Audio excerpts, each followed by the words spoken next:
our class is 4.1 PDFs for a discrete random variable.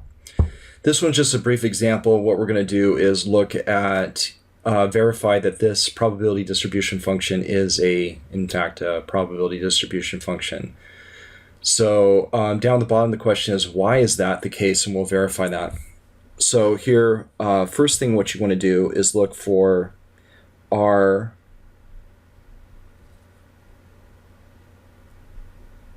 the probabilities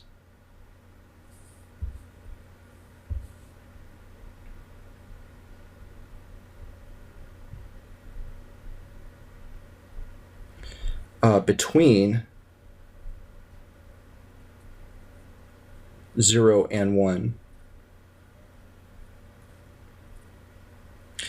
And this is what we mean by between 0 and 1 as a decimal. It could be interpreted as between 0% and 100% if they were in percentage format. Rare do I ever see that. Most of these I see in decimal form. So here we're going to verify and look at that. Each one of these, there's no negatives here, so you can tell that there's no negative values. So there's no, good. So no negative probabilities. And also, each probability is less than or equal to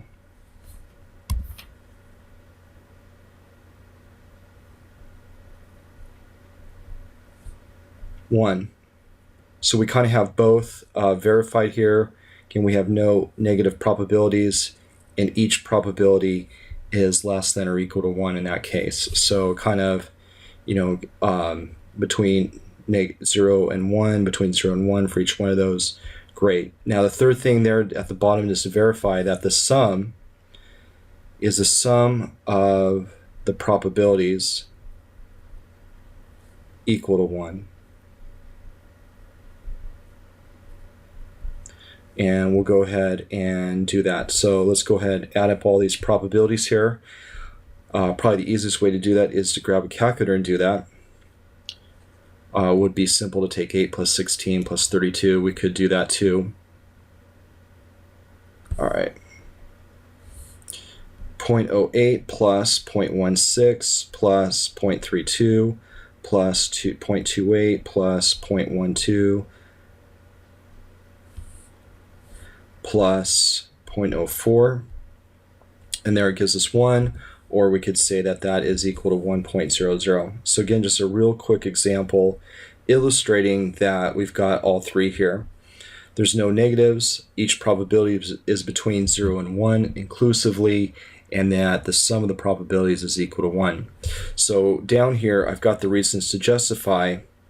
Are the probabilities between 0 and 1? The answer is yes.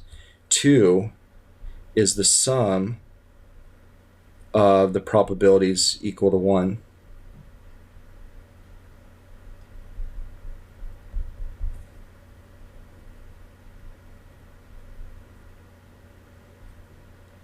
And the answer is yes. So we've got yes for both. We are good and ready to call this a PDF. So let's go here, yes. So yes, yes, and then therefore the probability, or the table, I'll just say that, the table is a PDF. Okay, done. So that's all there's to. These examples are pretty brief. Should take you about a few minutes to verify that. Some of the things that throw it off would be the sum of the probabilities is not exactly equal to 1. They're not going to do a case where they have to, account for rounding or anything like that, or have repeating decimals. So they should be pretty yes or no type questions. All right, so this will do it for this first example here in 4.1, verifying that we have a PDF.